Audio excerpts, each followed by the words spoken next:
ก่อนอื่นก็ต้องขอกราบทักทายสบายดี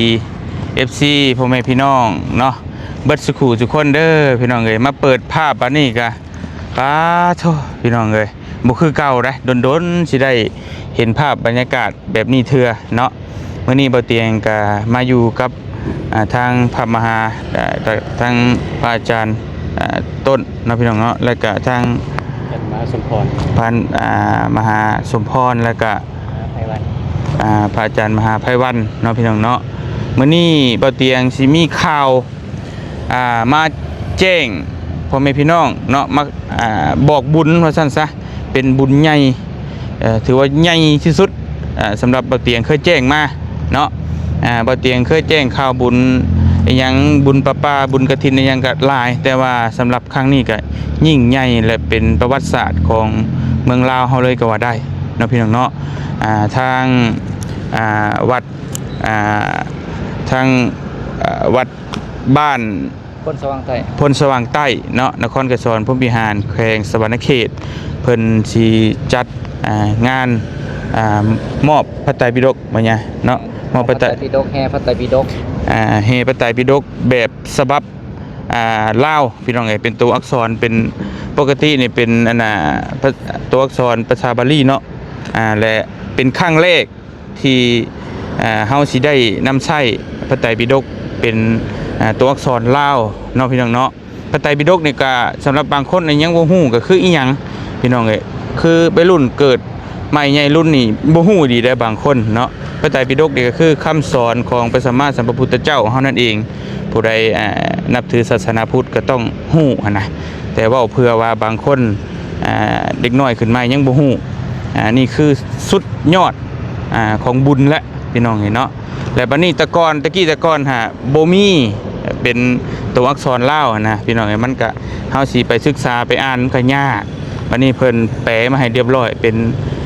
อักษรลาวพี่น้องเอ้ยเนาะหนึ่งเดียวพี่น้องเอ้ยถือว่าเป็นประวัติศาสตร์เพิ่งแต่สำเร็จใหม่ๆนะเนาะและเพิ่นสิจัดงานขึ้นมื้อวันที่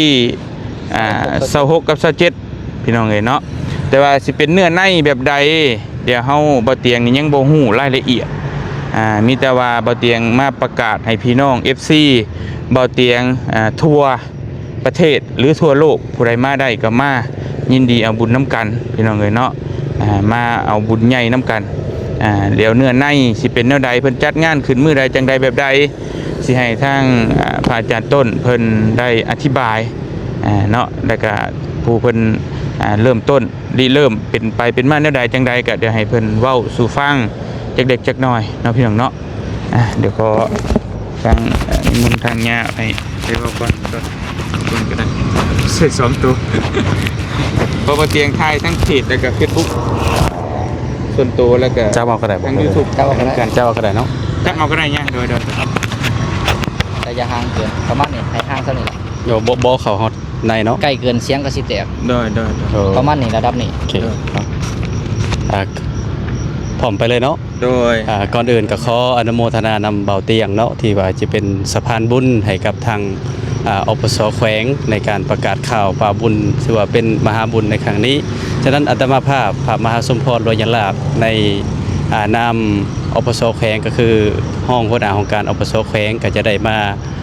อธิบายเนาะชี้แจงรายละเอียดในการฉลองในการแห่พิธีแห่งานเฮาในครั้งนี้ก่อนอื่นเบิดทางอปสแขวงเฮาก็มีความเห็นเป็นเอกภาพในการจัดงานในครั้งนี้ร่วมกับฝ่ายบ้านเมืองก็คือทางการนำของแขวงก็ได้จัดงานนี้เพื่อเป็นการเสิร์ชสู้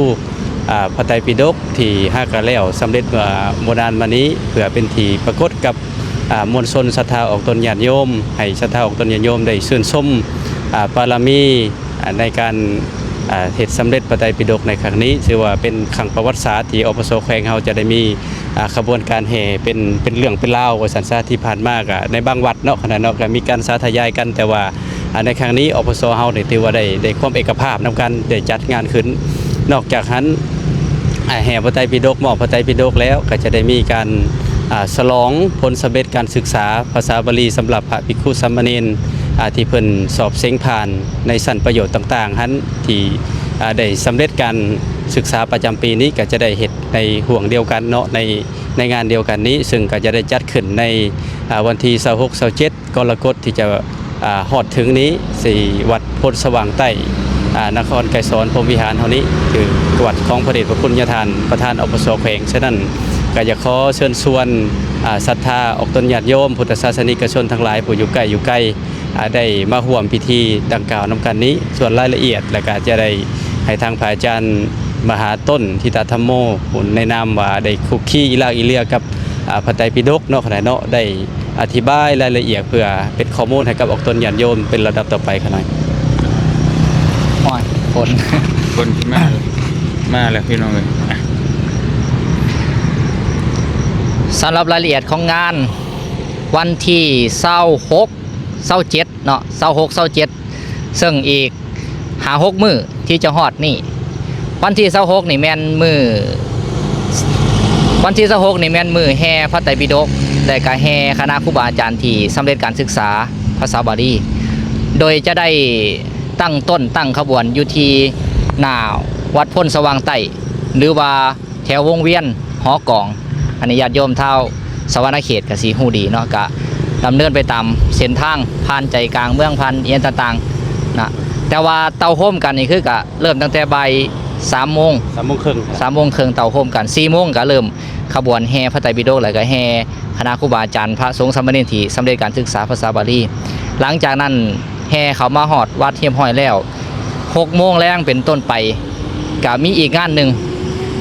ก็ต่อเนื่องงานสูตรสาธยายพระไตรปิฎกจะได้นำเอาหลักธรรมคำสอนของพระสัมมาสัมพุทธเจ้ามาสูตรสาธยายทั้งเป็นภาษาบาลีและก็เป็นภาษาลาวเบื้องต้นสูตรสาธยายเป็นภาษาบาลีและก็นิมนต์ครูบาอาจารย์ได้อธิบายขยายความสู่ฟังว่าเนื้อหาสาระที่ได้สูตรสาธยายไปนั้นมีเนื้อหาสาระแบบใดก็จะได้นำมาสูตรสาธยายกะทั้งครูบาอาจารย์และก็ญาติโยมทั้งหลายจะได้พร้อมกันสูตรสาธยายนำกันไปจนฮอด11 โมง 12 โมงกลางคืนสำหรับวันที่27กะแม่นมืองานที่เป็นทางการ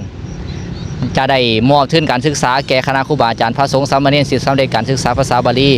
มอบพระไตรปิฎกถวายแก่วัดต่างๆ42 วัดและกระทั่งเมืองต่างๆทั่วแขวงสวรรณเขต14 ตัวเมืองและกระทั่งการนำฝ่ายบ้านเมือง คณะปกครองแขวงปกครองนคร และก็ทั้งการนำทั้งคณะปกครองแขวงปกครองนครก็จะได้มอบพระไตรปิฎกให้แก่เพิ่นเช่นกันเพราะฉะนั้นงานนี้ก็ถือว่าเป็นงานซึ่งถือว่าเป็นงานครั้งประวัติศาสตร์ของแขวงสวรรณเขตที่ได้จัดขึ้นก็มีการแห่พระไตรปิฎกในตัวเมืองสวรรค์ถือว่าเป็นงานใหญ่เนาะซึ่งงานนี้อาตมาภาพก็ได้ค้นคว้าศรัทธาญาติโยมตั้งแต่2 ปีที่แล้วว่าอยากจะถวายพระไตรปิฎกแก่คณะครูบาอาจารย์วัดต่างๆก็ได้ดำเนินการมาและญาติโยมกับความบุญมาซึ่งพระไตรปิฎกก็60 กว่าชุดจะได้มอบถวายในมื้อวันที่27นี้การนิมนต์ครูบาอาจารย์ทั้ง42 วัดและก็ทั้ง14 ตัวเมืองมาร่วมกันอยู่ที่วัดพ้นสว่างใต้มหาบ่อนเดียวจัดงานขึ้นฉลองอีหยังต่างๆอยู่ในบ่อนเดียวกันพระนันกาเฮียนเชิญเจริญพรเด้อญาติโยมทั้งหลายมาร่วมบุญน้ำกันร่วมเป็นพลังน้ำกันและก็จะได้หู้ความสำคัญของคณะครูบาอาจารย์ที่กวดแก้พระไตรปิฎกเห็นความสำคัญของพระไตรปิฎกและก็เห็นถึงความเกี่ยวเนื่องก่อนที่จะเกิดมีพระไตรปิฎกนี้ได้ก็ถือว่าบ่แม่นเรื่องง่ายเนาะซึ่งครูบาอาจารย์ที่จะได้ฉลองนี่ได้สำเร็จการศึกษาภาษาบาลีพระไตรปิฎกนี่ใจความสำคัญที่สำเร็จได้ก็เนื่องจากครูบาอาจารย์ที่จบมหาหรือว่าจบภาษาบาลีมาโดยเฉพาะส่วนหลายโดยได้มากวดแก้เสียสละกำลังสติปัญญาจึงสามารถเกิดมีพระไตรปิฎกได้เพราะฉะนั้นงานนี้ทั้ง2 งานจัดในมือเดียวกันเพราะว่าเหตุการณ์มันเนื่องเป็นอันเดียวกันกาจะได้จัดงานในมือวันที่16 17เนาะกาบอกข่าวบุญญาติโยมทั้งหลายเด้อแล้วก็ส่วนแชร์ออกเตียงเว้าเองเนาะโดยกับประมาณนี้เนาะโดยหลังจากนั้นพอออกเตียงก็ฝากว่าโอเคเชิญชวนญาติโยมนะร่วม เดี๋ยวจะเป็นเจ้าภาพเจ้าศรัทธานะ เจ้าภาพเจ้าศรัทธามีโฮงทานหรือว่าสนับสนุนในงานอหย่างต่าง โดย เตียงเด้อ ๆแล้วก็แช่อหย่างต่าง โอเคอ่ะอันนี้เดี๋ยว ๆงานกับเพราะว่านี่ฝนมันไหลแล้ว โดยฝนก็มาพี่น้องเนาะเอาเป็นว่าทางเบาเตียงกะมาแจ้งข่าวบุญเอาบุญใหญ่น้ำกันเนาะพี่น้องเนาะวันที่26นี่เป็นตอนแรกบ่เนี่ยตอนแรกประมาณจักโมงจ้ะ 3:30 ประมาณ3:30เนาะกะผู้ใดพี่น้องอยากมาเอาบุญร่วมบุญน้ำกันกะมาได้เด้ออยู่ใกล้อยู่ไกลพี่น้องหรือผู้ใดอยู่ใกล้อยู่ไกลก็แล้วแต่อยากมาเฮ็ดโรงทานเอาน้ำเย็นๆแจกจ่ายให้กับพี่น้องผู้ที่มาร่วมงานหรือว่าครูบาอาจารย์เพิ่นก็มาได้พี่น้องเนาะถือว่างานเท่านี้ก็ยังบ่โดนปานใดนะยังอีก 4-5 มื้อเท่านั้นที่เริ่มขึ้นแต่ว่าเพิ่นก็ทางพระอาจารย์เพิ่นหาก็แจ้งทางบ่เตียงไปเพราะว่าทางงานเวียกงานก็หลายเนาะเพิ่นบ่ได้อยู่บ่ได้เช้าบ่เตียงก็ติดตามติดต่อกันอยู่พี่น้องกับพระอาจารย์เพิ่นเนาะมีแต่ว่าอยากให้มาหั่นแหละพี่น้องเบิดสุขูทุกคนผู้ใดอยู่ใกล้อยู่ไกลก็เพราะว่าตั้งแต่บ่เตียงเกิดมาอายุ32 ปีก็ยังบ่เห็นได้พี่น้องซึ่งว่างานพระปางานกฐินอีหยังบ่เตียงก็เห็นผ่านมาหลายก็ไปร่วมงานกันหลายอีหยังต่างๆมันก็เฮาเห็นก็ถือว่าบุญใหญ่แล้วอันนั้นก็ได้แต่ว่างานอันนี้พี่น้องถือว่าเป็นประวัติศาสตร์ในประเทศลาวเฮาเลยก็ว่าได้พี่น้องเนาะถือว่าอยากให้พี่อยากให้น้องมาร่วมงานถือว่าเฉลิมฉลองความสำเร็จก็ว่าได้เนาะย่าเนาะถือว่าประเทศลาวเฮาก็เฮ็ดได้นะพี่น้องถือว่าเป็นสิ่งที่สูงสุดเนาะในผู้ที่นับถือศาสนาพุทธพี่น้องบ่มีอันใดที่สูงไปกว่านี่แล้วเนาะหลักธรรมคำสอนของพระสัมมาสัมพุทธเจ้าพี่น้องแต่ผู้ใดอยู่ใกล้อยู่ไกลก็มาร่วมงานนํกันเด้อพี่น้องเด้อวันที่26ตอนแลงตอนบ่ายซะเอาตอนบ่ายเพราะว่าแลงเดี๋ยวมันสิค่ำโพดเนาะเพื่อเตรียมตัวเตรียมหยังก็มาสักประมาณบ่ายหรือถึงเที่ยงมาก็ได้แล้วก็ยาวเลยฮอดวันที่27นี่ตอนเช้าบ่เนี่ย เช้า8:30 8:30 เริ่มเข้าพิธีทางการ โอเคพี่น้องเนาะถือว่าเนื้อในจังใดก็ทั้งพระอาจารย์เพิ่นได้บอกเบิดแล้วก็เอาสั้นๆเอาคร่าวๆนะเพราะว่าเฮาก็เว้าได้มันคลิปมันสิยาวโพดเดี๋ยวบางคนก็ฟังเดี๋ยวเพิ่นฟังบ่จบมันนะเดี๋ยวสิบ่เข้าใจพี่น้องเนาะอันนี้เฮาก็จะเอาสั้นๆย่อๆเอาคร่าวๆถือว่าแจ้งข่าวบุญใหญ่ประวัติศาสตร์ในประเทศลาวเฮาพี่น้องเนาะหนึ่งเดียวในแขวงสวรรณเขตถึงบ่เคยจัดมาก่อนเนาะพี่น้องผู้ใดที่คนควายบุญเนาะก็มาร่วมได้พี่น้องสละเวลาอันมีคุณค่าของท่านมาร่วมงานบุญใหญ่ในครั้งนี้เนาะเพิ่นจะได้มอบพระไตรปิฎกนี่ให้กับวัดต่างๆจำนวน42 วัดแล้วก็14ตัวเมือง 14 ตัวเมืองที่มาหับในครั้งนี้พี่น้องคาดว่าคนนี่ก็สิหนาแน่นซึ่งข้างหลังเฮานี่เป็นวัดเด้อพี่น้องเด้อวัดที่จัดงานขึ้นวัดบ้านพลสว่างใต้เนาะนครกระสอนผู้บริหารแขวงสวรรณเขตหรือไปบ่หามาบ่ถึกก็จำเอาง่ายๆแค่ว่าวงเวียนกองพี่น้องอยู่ทางหลังเฮานี่แหละเป็นวงเวียนสัญลักษณ์กองเนาะมันสิมีวงเวียนหลายได้วงเวียนไดโนเสาร์วงเวียนอาเซียนวงเวียนกระบองเพชรแล้วก็หลายวงเวียนพี่น้องวงเวียนขันวงเวียนอีหยังต่างๆแต่ว่าให้จำไว้ว่าผู้ใดบ่ได้จับ GPS หรือโลเคชั่นมาก็ถามมาแต่แขวงอื่นก็ถามว่าวงเวียนกองอยู่ไสหรือว่าห้องว่าการแขวงห้องว่าการแขวงก็ได้เอาง่ายๆเนาะมาห้องว่าการแขวงอยู่ทั้งหลังนี้พี่น้องก็ได้คือกันมาแล้วก็อาจจะเห็นดอกพี่น้องเพราะว่ามาเขตนี่แหละคนอาจจะหนาแน่นในมือนั่นเพิ่นอาจจะมีการปิดถนนหนทางเพื่อการเฮพระไตรปิฎกเนาะพี่น้องเนาะเฉลิมฉลองอันยิ่งใหญ่ของแขวงสวรรณเขตเฮามาร่วมงานได้เด้อพี่น้องเด้อมื้อวันที่26ตอนบ่าย 3:30 แล้วก็วันที่27ตอนเช้า 8:30 พี่น้องเนาะฝากพี่ฝากน้องอำบุญน้ำกันพี่น้องเนาะมาร่วมงานได้อยู่นครกระสอนผู้บริหารแขวงสวรรณเขตไปบ่หามาบ่ถึกก็ถามมาก็ได้เนาะห้องว่าการแขวงหรือว่าวงเวียนกองอยู่ใจกลางเมืองนครกระสอนผู้บริหารเลยพี่น้องมาร่วมงานเอาบุญเอากุศลน้ำกันเด้องานประวัติศาสตร์ครั้งนี้บ่แม่นว่า สิจัดขึ้นได้ง่ายๆเนาะพี่น้องเนาะบางคนเกิดมาจนเฒ่าก็ยังบ่เห็นได้พี่น้องเอ้ยถือว่าอันนี้เป็นสิ่งที่ว่ามันหาเบิ่งได้ยากนะบอกง่ายๆมันบ่มีง่ายๆนะพี่น้องเอ้ย และอาตมารอเวลามานี่2 ปีเลยเตรียมการเตรียมงานมาวางแผนมาว่าสิจัดการจัดงานนี่รอมา2 ปีแล้ว โอ้ยเนาะพี่น้องเนาะสาธุบุญพี่น้องให้ทางพระอาจารย์เพิ่นให้ได้บุญได้กุศลได้หลายผู้ที่คนควายเนาะพี่น้องเนาะซึ่งไปค้นคว้าคนควายมานี่มันก็บ่แม่นง่ายๆเด้นะเรื่องบ่แม่นง่ายๆพี่น้องเอ้ยเพื่อสิมัดจัดเพื่อสิมานี่เฮ็ดให้มันเป็นตัวอักษรลาวเฮานี่บ่แม่นง่ายๆนะพี่น้องเอ้ยต้องแปลออกมาต้องอีหยังต่างๆครูบาอาจารย์เฮ็ดมา16 ปีโดยแต่บ่ทันได้สำเร็จแหละก็ซุ่มทีมงานมาหาซุ่มอาตมาก็ได้ไปส่วนเฮ็ดจริงๆจังๆประมาณ3 ปีเฮ็ดทุกมื้อหยุดวันพระเช้าตั้งแต่8 โมงเช้าไปจน10 โมงกลางคืนแต่ละมื้อ3 ปีเต็มๆที่เฮ็ดแบบจริงๆจังๆกว่าจะสำเร็จแต่ว่าเริ่มมานี่16 ปี16 ปี16 17 18 19 ปีถ้ารวมทั้งเบิดเนาะแม่รวมตั้งแต่เริ่มต้นมาพี่น้องเอ้ยแต่ว่ามาเอาจริงๆจังๆแบบบุกบืนอีหลีรอนะแม่นว่า3 ปี2021เริ่มแต่2021เพื่อสิสำเร็จได้นะพี่น้องเอ้ยเนาะมันบ่แม่นง่ายๆนั่นแหละจังว่าซึ่งบ่แม่นว่าคือทั่วๆไปแหละเป็นภาษาปากีสแปลมาเป็นภาษาลาวพิมพ์รวดแล้วเด้อมันบ่แม่นนะพี่น้องต้องยากอีหลีรอเพื่อสิได้นะนั่นแหละอยากให้พี่ให้น้องเนาะมาร่วมงานในครั้งนี้มาเอาบุญใหญ่น้ำกันพี่น้องเอ้ยถือว่าเบาเตียงมาแจ้งบุญใหญ่